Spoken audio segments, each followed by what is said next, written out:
and every day you think they're going to learn, they show you again they are not brain scientists or surgeons.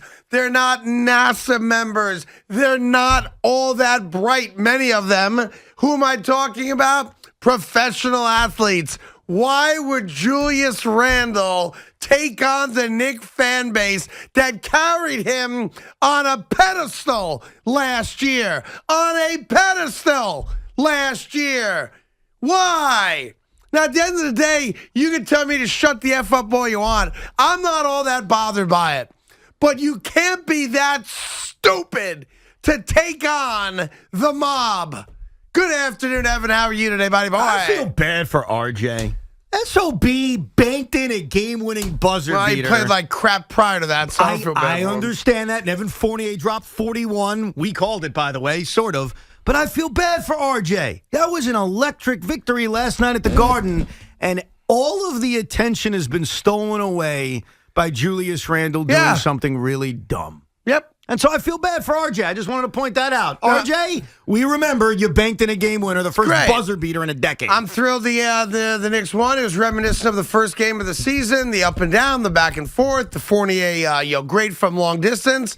And sadly, that's not the story. That the Knicks won arguably the most entertaining game since the season opener against the same Boston Celtics. The story today is that another prima donna, coddled athlete in New York that decided that despite telling us 24 hours ago, or now 48 hours ago, that he doesn't listen to the negativity, doesn't listen to the fans booing him, he very much not only listens to it, he's bothered by it. He's sensitive to it. So a fan base that literally kissed his ass last year, that chanted MVP, even this year, early on in the year, that fan base, according to Julius Randle, should shut the F up. Well, I'm sorry, Julius. You can't have it both ways. You can't embrace the adulation and love it and have that relationship, and then as soon as the fan base gets down on you a little bit, because we have expectations for you.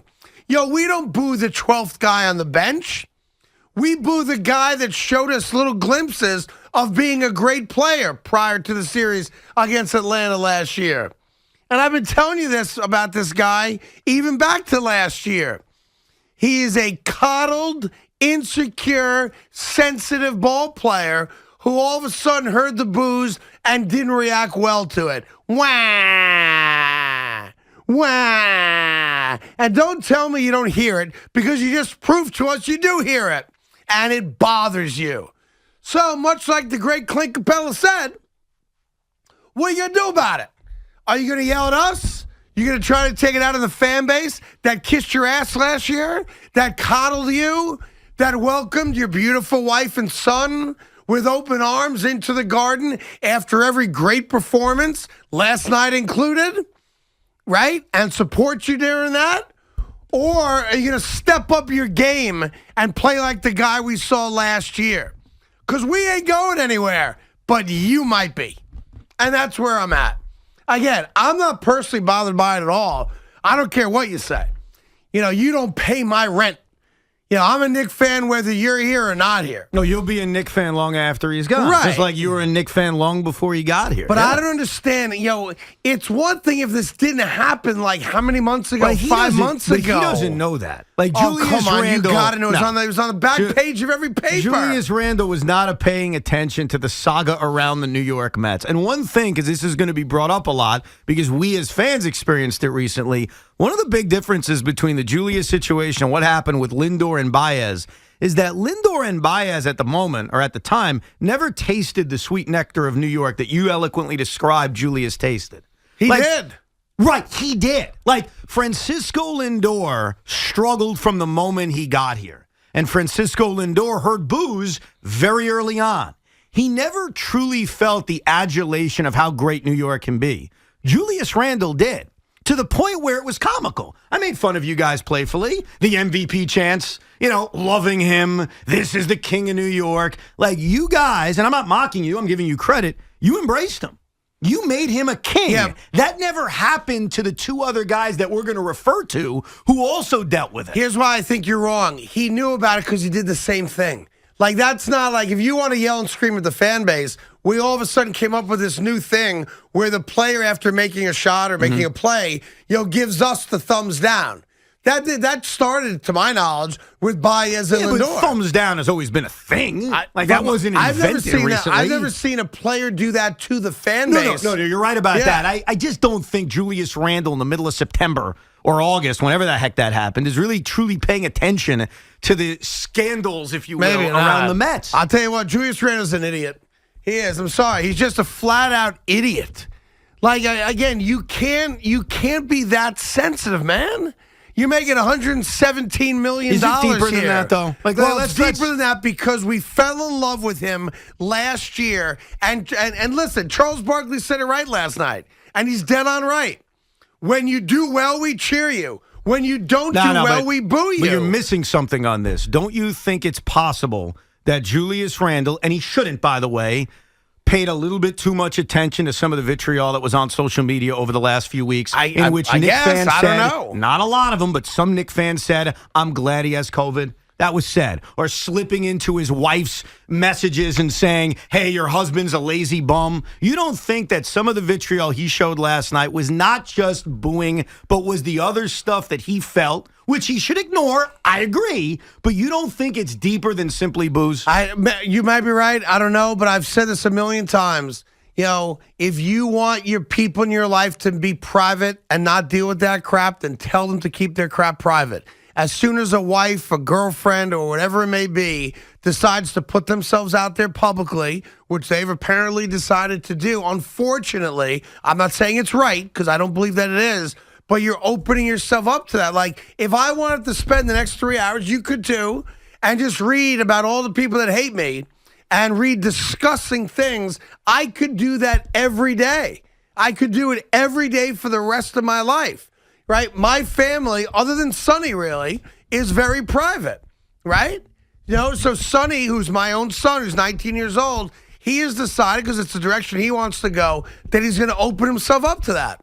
So if he reads that stuff about his dad, or people say things about him because he's my son, he's got to be prepared for that. I'm not giving you a defense. Right? I'm giving you an explanation. There's no explanation for telling the fans to shut the F up. You're missing it. I'm not defending him. I'm merely saying it may not be as simple as Knick fans booing him at Madison Square Garden. There's no excuse for it. It's not an excuse. I'm just, again, telling you that it may not just be the booing. Now, listen, if you tell me there's one jackass who said something reprehensible and you want to go after that one particular jackass, who I'm sure there have been people that have said things about him, about his beautiful family, much like they do to me, and you want to go after that particular person, have at it. I'm your Huckleberry. I'll ride shotgun with you, Julius, and I'll join forces with you, and let's go after the 3 or 4 animals that say disgusting things to you, to your wife, and or about your family. Right. I'm in lockstep with you on that all the way. That's how he could have explained this better. Now, 18,000 people cheering for the Knicks last night. 17. You were too short of a sellout. Thank you. Sorry, bro. As they come back from 25 points down, and he's giving us the thumbs down. Give it a break. He's also giving the crowd a thumbs down when Julius makes a basket to pull them within 4 with 4.5 minutes to go. What do you want, Julius? A quiet Garden as you hit a big shot to make it a 4-point game? And what are you asking for? And by the way, the Garden, as very few buildings do like it, was rocking in that exact moment. We came all the way back. We got it to 4 on that his basket, tough basket. It's now back and forth possessions. Fournier, of course, is the best player on the court from 25 feet out last night. And it was great. Till Julius missed that first free throw late in the game. First RJ misses a free throw. RJ too, but I don't want to get on him. Yeah, then big man misses a free throw and obviously gives the Celtics some life there at the end of the game. But I don't understand, what do you want from us? You've been coddled and had your ass kissed your entire life. We gave you New York City on a platter last year because you deserved it. You earned it. You got our respect as a ball player. You became the face of the Knick franchise. You did. And you deserved all the accolades that came with it. By your own admission, I'd have to think you're disappointed in how you've played this year in comparison to your breakout year a year ago. I think that's a fair assessment of what he's done thus far this year. Now, you got plenty of games left to change the narrative of this season for you as a $100 million plus player. But, man, we got your back all the time. When we boo you, it's because we have an expectation that you're going to be better. We don't boo the 12th man on the bench. He needs a conversation with Patrick Ewing, who was as abused as any great Knick ever, including when he was in his second year. It was Patrick Ewing poster night, and he had an off night, and Knick fans ripped up his poster and threw it on the floor. And you know what Patrick said after the game as a 22-year-old second-year player? He said, it happens. Yeah. Well, listen, I'll do you one better. Here's the thing that bothers me the most about it, is that his comment came after the game. Because in the manner and the way that game ended yesterday, where the heroes R.J. Barrett with the bank three with 1:05 to go, when they start the possession, and they come all the way back from being down 25 plus, and they win the game, and everyone's feeling good, right? Great win, yeah. Everyone's feeling great about winning that game that we had no business winning. He very easily, when asked after the game about the thumbs down, could have come up with a million things. I totally agree. He could have at that point, because we won the game, because the story is not about him, because the story is about the great comeback and 18,000 people, going bonkers. 17, but okay. Fine, fair enough. Going bonkers. He easily could have said, that was about me. I was giving it myself. I got to play better. Well, he could have said He could have come up with a 15 million things. different things. But agree. he was so bothered by either what he's read, what he's heard, what he has seen over the course of this season that he couldn't help himself. And rather than allow us as Knick fans and R.J. Barrett, who did not have a good game until that shot, or Fournier, who had his best game since the opener, rather than allow the fan base and the franchise to enjoy their biggest come from behind win in God knows how long, he decided to make it about himself. Selfish, insecure. And that's the rap on him right now. The question's going to be now, what does he do next? This isn't going to be the last time he's asked about it. This story doesn't just end. Now, we know what happened with the Mets. Sandy Alderson released a statement basically saying this can't happen. Lindor apologized. Baez apologized. And then we all got to decide, do we accept those apologies? I don't believe that's coming here. I don't. I don't believe Madison Square Garden is as offended as the Met management was 4 months ago. So I don't think that's the next step like it was with the Mets. Then eventually the story sort of went away to the point where there were a lot of Met fans who wanted to keep Javi Baez. When the Mets made the decision to let him go, the thumbs down thing really wasn't a factor why. So the real thing that matters now is what happens next.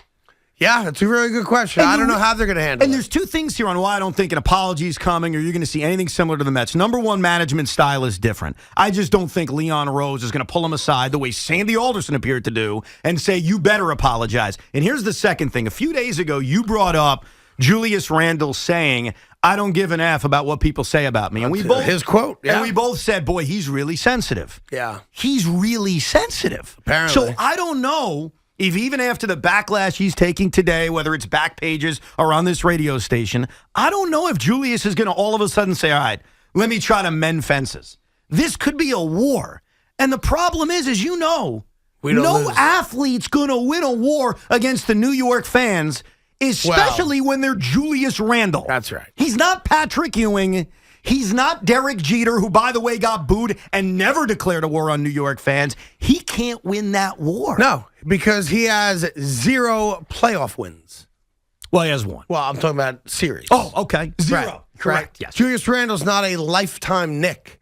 Julius Randle's not a guy we watched grow up from 18 years old and lead us to an Eastern Conference final or a championship. God forbid we actually dreamt that. Julius Randle came here, had the greatest year of his life last year, and we applauded it. We embraced it. We let him walk on water here. Remember the we here? He did no wrong last year. Well, you know what? You want to fight us? Okay.